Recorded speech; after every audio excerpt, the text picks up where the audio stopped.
2006. Ele tem todos os recordes absolutos do UFC.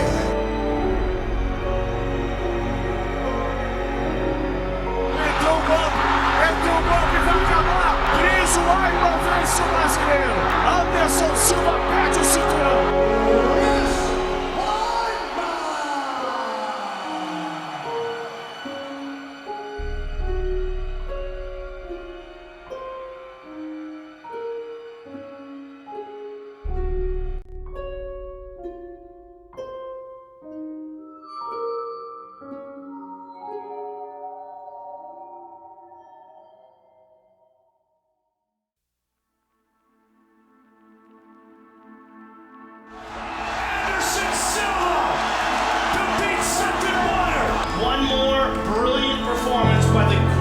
Martial artist of all time.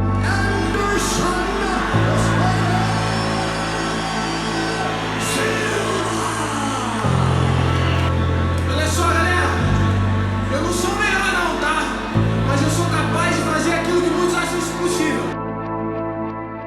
16 vitórias seguidas, a maior sequência de vitórias da história do UFC. 11 vitórias em lutas valendo o título e 10 defesas de cinturão.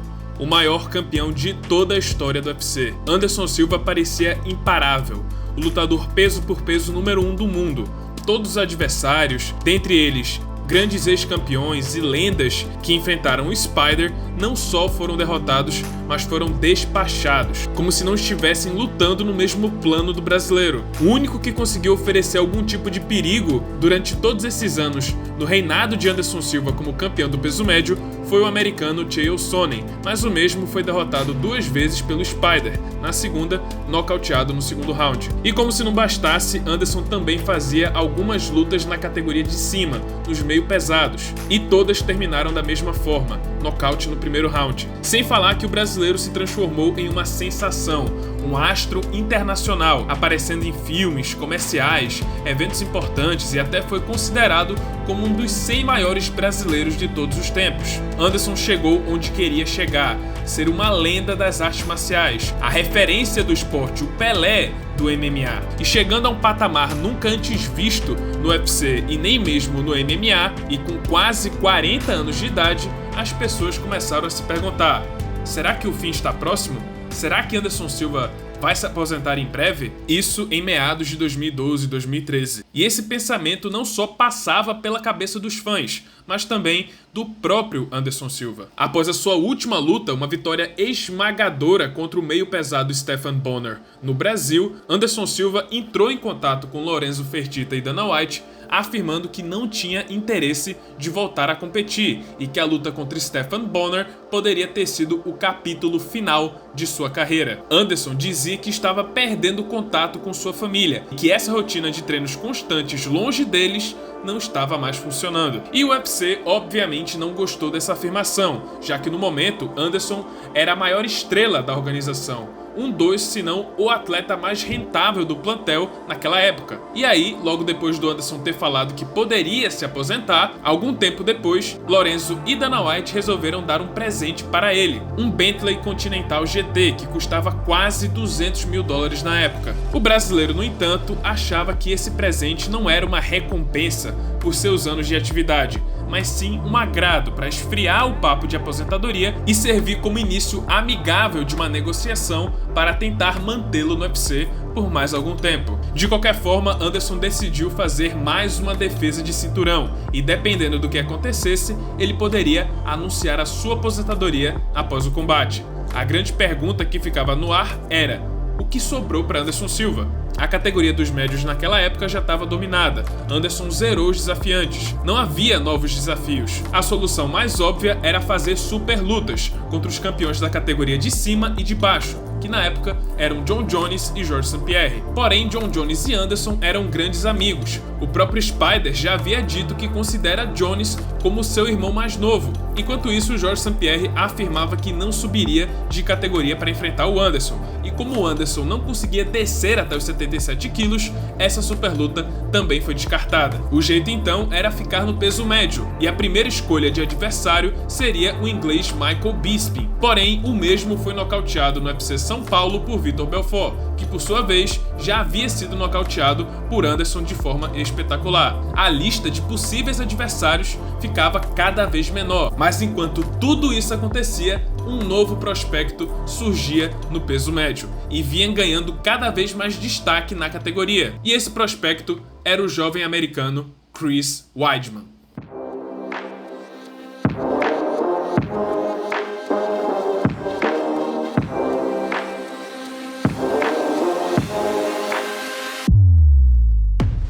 All-American, campeão da primeira divisão da NCAA e do ADCC, Chris Weidman migrou do wrestling para o MMA em 2009, aos 25 anos de idade, após se juntar à equipe de Ray Longo e Matt Serra. Com um ano de carreira, Weidman já acumulava um cartel de 4 vitórias e nenhuma derrota, e foi campeão peso médio do Ring of Combat. E isso foi o suficiente para que o jovem americano fosse chamado para o UFC, e aos poucos, debaixo do radar do grande público, ele foi escalando a categoria dos médios da maior organização de MMA do mundo. No final de 2011, Weidman já acumulava 3 vitórias seguidas no UFC, e em janeiro de 2012 ele foi escalado para enfrentar o ex-desafiante ao cinturão dos médios, Demian Maia, onde surpreendeu e dominou o combate contra o veterano brasileiro. O All-American estava subindo cada vez mais na categoria, e seu próximo desafio seria o filipino Mark Munhoz, que vinha de 7 vitórias nas últimas 8 lutas e era um dos nomes mais cotados para ser o próximo adversário de Anderson Silva. E apesar de ser o grande azarão,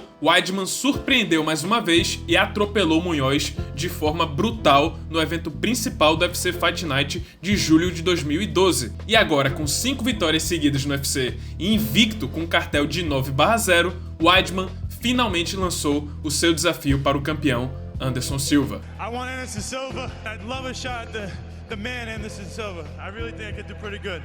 So give me a shot, please. No entanto, o campeão e seu empresário Ed Soares não se animaram muito. Por mais que a ascensão de Weidman tenha dado uma ótima renovada na categoria, Anderson e seu empresário ainda consideravam Weidman como muito inexperiente e também não muito popular. Na verdade, naquela época, ele era pouquíssimo conhecido na visão do grande público, e por essa razão, a dupla acreditava que seria mais interessante enfrentar o Cung Lee, o vietnamita que era conhecido por suas atuações em filmes de ação e por sua carreira no kickboxing. Dana White, no entanto, não aprovou essa ideia, afinal, Cung Lee tinha 40 anos de idade, 2 anos mais velho que o Anderson Silva naquela época, e vinha de apenas 2 vitórias seguidas. E apesar de ser pouco conhecido e pouco carismático, Weidman de longe era o mais credenciado a disputar o cinturão naquela época, e tinha feito por merecer a sua chance. E enquanto as negociações aconteciam em sua cidade natal, em Long Island, Weidman passava por um dos maiores traumas de sua vida. Sua casa foi completamente destruída pelo furacão Sandy, e por causa disso ele participou de um programa social para reconstruir as casas das vítimas afetadas pelo furacão. E finalmente, após algumas negociações, em março de 2013, foi confirmado que Anderson Silva enfrentaria Chris Weidman na luta principal do UFC 162, em Las Vegas, no dia 7 de julho de 2013, na famosa Semana Internacional da Luta. Essa seria a 11ª defesa de cinturão seguida de Anderson Silva, que já tinha o recorde de mais defesas de cinturão da história do UFC. Mas aquele sentimento de pendurar as luvas ainda sobrevoava a cabeça de Anderson, que afirmou que naquela época, nos meses antes da luta contra o Weidman, ele já estava se sentindo saturado logo no início do campo de treinamento. E ele conversou com sua família que, em caso de vitória, essa seria sua última luta. Chris Weidman, por sua vez, estava a todo vapor, pois havia recebido a maior oportunidade de sua vida. Aos 29 anos e com apenas 9 lutas no cartel, ele já estava disputando o cinturão do UFC e enfrentando aquele que para muitos é o maior lutador de todos os tempos. O problema, no entanto, era a gritante diferença de experiência e técnica entre os dois. Quando Chris Weidman ainda competia nos circuitos de wrestling, antes de sequer pensar em lutar MMA, Anderson Silva já era campeão mundial. Mas o grande trunfo do americano seria explorar a maior fraqueza de Anderson e também a sua maior força, a luta agarrada. Embora não fosse um passeio no parque, já que Anderson é faixa preta de jiu-jitsu, mas era um dos poucos caminhos para o Weidman conseguir vencer essa luta. Mas por incrível que pareça, as casas de apostas não viam um favoritismo tão esmagador. Anderson aparecia como favorito na proporção de 2,5 para 1, um dos menores menores da sua carreira. E também ainda haviam alguns nomes de peso que acreditavam que o Weidman poderia ser o cara, que ele poderia acabar surpreendendo e vencendo Anderson Silva. Um deles foi Georges St-Pierre, que participou de alguns treinos do americano e acreditava que ele venceria Anderson Silva no chão. Na coletiva de imprensa na semana da luta, Anderson e Weidman se encontraram pessoalmente. A torcida brasileira era uma presença de peso em Las Vegas. E na primeira encarada, Anderson brincou com Weidman ao oferecer o cinturão para ele tocar. Já a segunda encarada, no entanto, após a pesagem,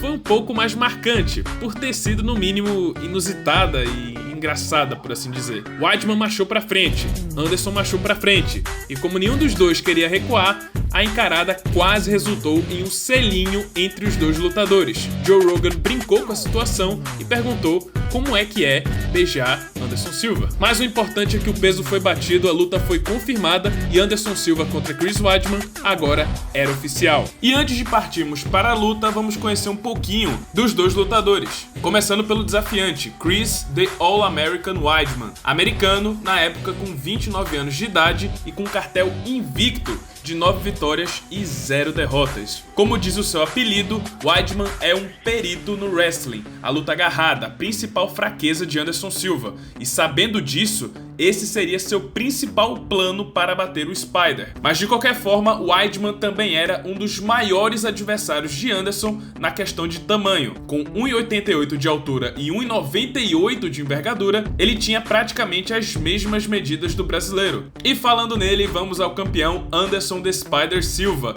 brasileiro de 38 anos, que estaria defendendo seu cinturão pela 11ª vez consecutiva, vindo de 16 vitórias seguidas no UFC, a maior sequência de vitórias da história da organização. Anderson dispensa apresentações, até hoje ele é considerado o melhor striker da história do UFC e até do esporte, um mestre da trocação e dos contragolpes. E embora Weidman seja um excelente wrestler, o Anderson já havia lidado com outros lutadores do mesmo calibre e até superiores, como Dan Henderson e Chael Sonnen, e ambos foram finalizados no chão pelo Anderson, que é faixa preta de jiu-jitsu. E na trocação, sem comentários, a habilidade, a criatividade e a técnica do Spider são ímpares até hoje. Então é isso, assim como era apenas mais um dia de trabalho para Mike Tyson em 1990, quando ele enfrentaria James Buster Douglas no Japão, nesse caso não era diferente para Anderson. Apenas mais um dia de trabalho, mais um adversário, mais uma mosca na sua teia. Bom, pelo menos era isso que a gente acreditava antes da luta.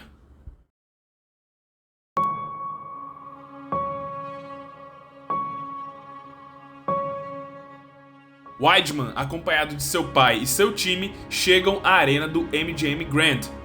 Logo depois, o campeão chega ao mesmo destino. Enquanto isso, no card principal do evento, Frank Edgar vencia o futuro campeão dos leves, Charles do Bronx. E após o fim desse combate, a hora havia chegado, o evento principal da noite.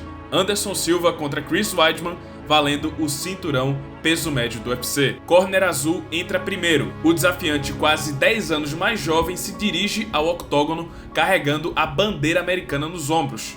Na sequência, Anderson Silva faz sua clássica entrada. John Jones, campeão meio pesado do UFC, assiste ao combate na primeira fila. Os dois lutadores agora estão dentro do octógono, cara a cara. Weidman oferece a mão para cumprimentar o campeão, mas Anderson deixa o desafiante no vácuo e se recusa a tocar as luvas. E finalmente, no evento principal do UFC 162, Anderson Silva e Chris Weidman disputam o cinturão mundial do peso médio do UFC. Os dois lutadores começam a se movimentar e a se estudar. Demora 30 segundos para a luta começar de fato. Weidman toma a primeira iniciativa, mergulhando em uma queda double leg. Anderson faz o sprawl, mas o Weidman insiste e coloca o brasileiro de costas para o chão. Primeira queda da luta foi um sucesso. Weidman golpeia no rosto e entra para a meia guarda, fazendo um jogo muito parecido com o de Chael Sonnen. Weidman tenta avançar no chão, mas Anderson aproveita para tirar o americano de cima dele. Weidman não dá espaço e em seguida encaixa uma chave de calcanhar. O momento agora é de tensão, mas Anderson mantém a calma e tenta escapar da finalização. Enquanto isso, Weidman não solta o pé do Spider de jeito nenhum, mas o campeão faz o giro e consegue soltar a sua perna. Agora a luta volta a ficar em pé. território do brasileiro. Mas é aí que as coisas começam a ficar meio estranhas. Anderson abaixa completamente a guarda e começa a fazer suas clássicas provocações, induzindo e atraindo Weidman para seus contragolpes. Assim como na luta contra Stephan Bonnar, Anderson se coloca de costas para a grade e convida Weidman a atacá-lo.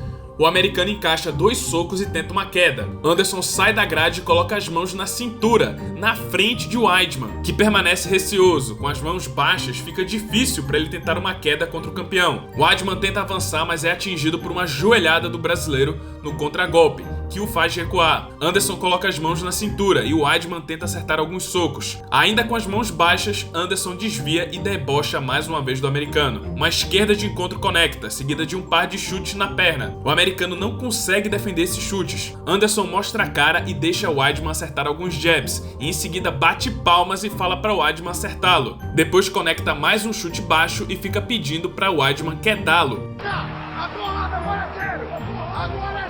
Weidman parece perdido. Toda vez que ele avança, Anderson recebe com um contragolpe, e as mãos baixas do brasileiro dificultam suas entradas de queda. Na reta final, Anderson avança e abre os braços provocando Weidman, que acerta um soco no brasileiro logo ao soar do gongo. Os dois lutadores se separam, mas antes, Anderson dá um beijo no rosto de Weidman. Apesar das provocações serem um elemento clássico das lutas do Anderson, dessa vez estavam fora do normal. Nunca vimos Anderson Silva provocar tanto seu adversário dessa forma, pelo menos não desde a luta contra Demian Maia. Na verdade, parece que dessa vez o brasileiro estava provocando ainda mais. Claro que isso sempre fez parte de seu jogo, mas não há dúvidas que houve sim um exagero nesse combate, assim como aconteceu contra Demian Maia. Mas a diferença, como Anderson e nós viríamos a descobrir, é que o Weidman tinha mais a oferecer contra Anderson do que o Demian. Segundo round começa, Anderson toca as luvas, mas já começa a debochar de Weidman. Ele imita o bonecão do posto e chuta a perna do americano de novo. Em seguida, ele fica saltitando assim como Muhammad Ali fazia nas lutas de boxe. Depois ele se abaixa imitando uma serpente e desvia do soco de Weidman. O americano entra em queda, mas Anderson se defende e debocha mais uma vez do desafiante. Tem que machucar! Anderson, tô falando sério, velho! Weidman desfere um chute que passa no vazio. Anderson brinca com o golpe e responde com 2 chutes. Weidman desfere um cruzado e Anderson finge que ficou atordoado. Weidman aproveita essa brecha e inicia uma sequência de socos. O primeiro cruzado de esquerda entra, mas o cruzado de direita em sequência passa no vazio. Anderson acredita que a sequência de Weidman terminou, mas de repente o americano surpreende e volta com a mesma mão do cruzado de direita, desferindo um soco heterodoxo com o lado de trás da mão. Surpreso com o golpe, Anderson desvia desse soco no automático, no instinto, e acaba se colocando em uma situação de puro risco. Agora ele está na ponta dos pés e suas pernas estão paralelas. Ele não tem mais posição para continuar desviando. E pior ainda, ele está na ponta dos pés, não consegue sair dessa posição. O campeão ficou sem saída. Com a guarda baixa e sem poder se mexer, Anderson se encontra na posição mais vulnerável de toda a sua carreira. Weidman ainda tem ângulo de ataque. Ele aproveita a grande chance que apareceu em sua frente e faz história no UFC.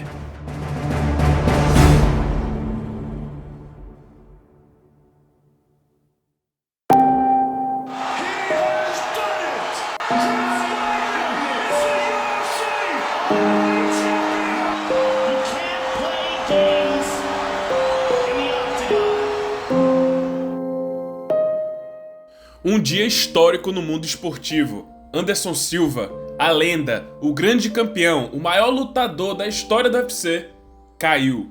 Chris Weidman era o novo campeão mundial do peso médio. Pela primeira vez, as brincadeiras, as provocações, o feitiço do Anderson se voltou contra ele e deu fim ao maior reinado e à maior sequência de vitórias da história do UFC. Na entrevista pós-luta, Weidman disse que ninguém é invencível e, apesar das provocações, ele não deixou de prestar seu respeito por Anderson Silva e disse que adoraria fazer uma revanche contra ele. O Spider, no entanto, tinha outras intenções. Ainda dentro do octógono, Anderson pediu para que respeitassem um novo campeão, mas disse que não queria revanche e que não iria disputar de novo um cinturão. cinturão, deixando a impressão no ar de que aquela poderia ser sua última luta. Mas a grande dúvida que ficou na cabeça dos fãs foi a seguinte: quem realmente venceu Anderson Silva?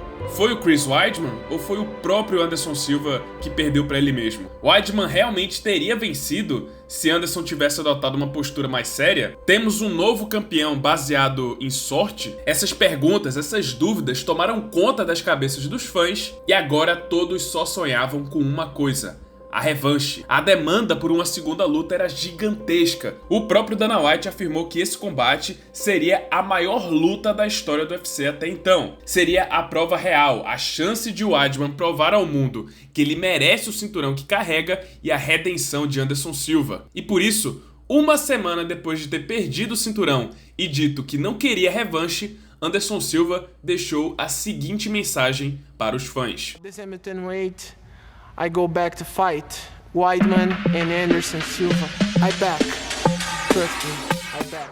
E assim, a revanche foi confirmada. O UFC 168, Chris Weidman contra Anderson Silva 2, com o subtítulo Leave No Doubt, traduzindo, para não deixar dúvidas. O duelo ocorreria no dia 28 de dezembro, novamente em Las Vegas, o último evento de 2013. E Dana White estava certo, a luta estava gigantesca, a expectativa era imensa, uma das maiores já vistas no UFC. E para suprir as expectativas, foi marcada uma turnê mundial com os dois lutadores. E apesar de geralmente grandes lutas desse porte serem cercadas de provocações e trash talk, o clima entre os dois lutadores era o mais pacífico possível. Anderson Silva e Chris Weidman nem sequer pareciam adversários, pareciam até amigos. Ou seja, a expectativa era imensa, mesmo sem trash talk. Novamente na pesagem, Anderson Silva é apresentado pela primeira vez como ex-campeão do UFC. Sem beijos dessa vez, os dois lutadores bateram um peso e fizeram uma encarada tranquila, confirmando a maior luta do ano. Pouca coisa mudou entre os dois, já que se trata de uma revanche imediata. O importante é que a hora da verdade havia chegado. Chris Weidman só venceu Anderson Silva porque o brasileiro brincou? Foi sorte do americano? Se Anderson adotar uma postura séria, ele consegue recuperar o cinturão? A luta serviria de resposta para todas essas dúvidas. Tinha tudo para ser um combate histórico, uma noite marcante, e realmente foi, mas, infelizmente, pelo pior motivo que nós podíamos imaginar, uma das noites mais trágicas e chocantes da história do esporte.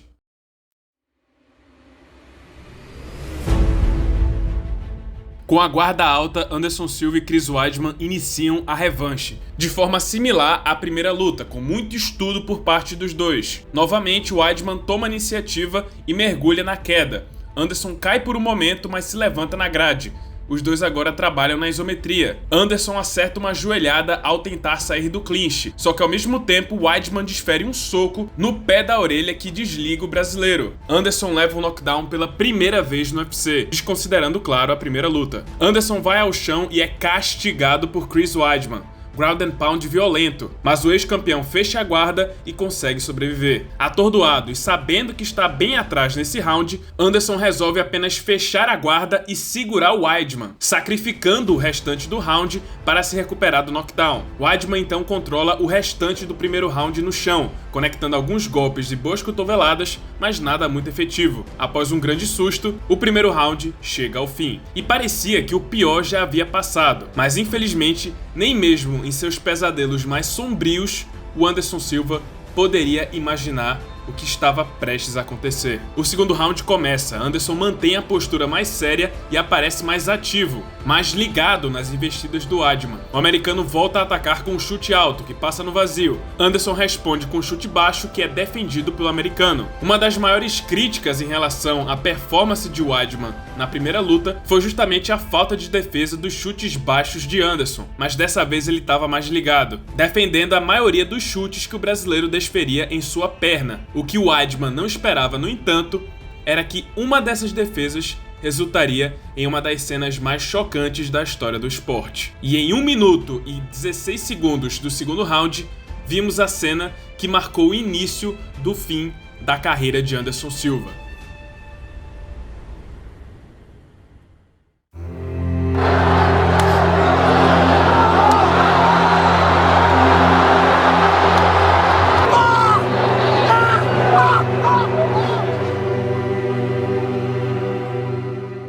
Um chute baixo de Anderson vai de encontro com o joelho dobrado de Chris Weidman. Como consequência, o impacto de osso com osso quebrou a tíbia e a fíbula do brasileiro, que tropeçou ao tentar pisar de volta com a perna e caiu no chão berrando de dor. Weidman, a princípio, não entendeu o que aconteceu, mas depois vai checar o seu adversário. Os oficiais do UFC pedem para que ele se afaste. A arena presente fica em choque quando o replay em câmera lenta mostra o que aconteceu em detalhes. Resultado da luta: Chris Weidman vence a revanche por nocaute técnico devido a uma interrupção médica, defendendo seu cinturão pela primeira vez. Na entrevista, Weidman disse que não importava o que aconteceu antes ou depois da luta, porque Anderson ainda era o maior de todos os tempos. Anderson Silva foi imediatamente levado ao hospital, onde passou por uma cirurgia, mas levaria cerca de 1 ano para que ele se recuperasse completamente. Anderson passou por uma operação onde uma haste de titânio foi implantada dentro da tíbia para manter os ossos no lugar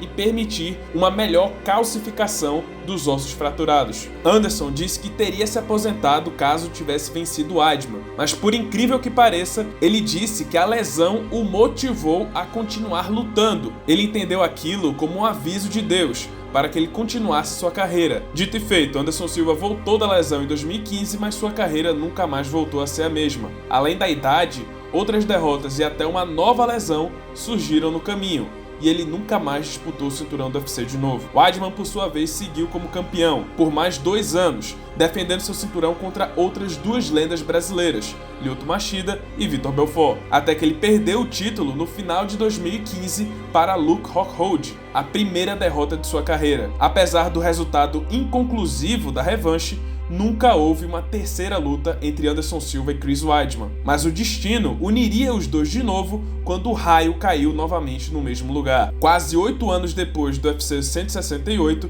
Chris Weidman sofreu a exata mesma lesão de Anderson Silva, um chute baixo no joelho dobrado do jamaicano Uriah Hall. Mais inesperado do que o que aconteceu com Anderson, somente que a dose se repetiria com Chris Weidman. E a tragédia em comum acabou unindo os 2 ex-campeões novamente, para fechar a história entre eles. It's just crazy how obviously this happened to both of us, and the first thing that popped into my head when I broke my leg, as soon as I hit the ground, like I thought about you. And I remember when it happened with you, you know, I didn't know your leg broke as soon as it happened. I thought you were just in pain. I circled around and I remember hearing this screaming, like someone was being murdered. And to be honest, like I've never even said this out loud, but it's been on my mind really since it happened. But I want to apologize to you. When you go to the fight, you put in your energy, you know, and you don't understand too much what happened because your adrenaline, everything, and this is normal, you know. Don't worry about that because I know everything happened to you in the moment when I broke my leg. I know you don't realize you feeling I'm feel pain but not broke my leg, but I understand. The way you handled it right afterwards with your post, I mean, there wasn't too many things I was looking at. I was in so much pain, but when I seen that from you, it really meant a lot to me. And then you calling me and just giving me advice was super inspiring for me. And you know, we had that phone call. I'm in the back of my wife's minivan with my 4 kids in the car, and you're telling me your timeline. And you told me you started going to the gym in 4 months. At 4 months, and I was like, "Holy shit, that's possible!" Yeah, I'm thinking months. it just made me feel so much better. So I really appreciate that. I wanted to get that off my chest. Come on, Chris. You don't need to say nothing about that. You know, it's the human being. You do your best, you know, and don't worry about that. I'm happy because you recovered your leg. Take your time, and I will see you very soon fight, probably. Oh, thank you, man. Yeah, you honestly are the epitome of like a godly good man. I really, it's something that's great for me to see and try to build up to be a better, like it's building me to be a better person. So I appreciate it. I know it's gonna just make other people greater people. So I appreciate that. Pessoal, chegamos ao fim de mais um vídeo do quadro de lutas históricas, espero que tenham gostado. Se você gostou, deixa seu like, se inscreve no canal, já ativando o sininho das notificações para não perder o próximo conteúdo. E é isso, pessoal, muito obrigado por terem assistido e até a próxima.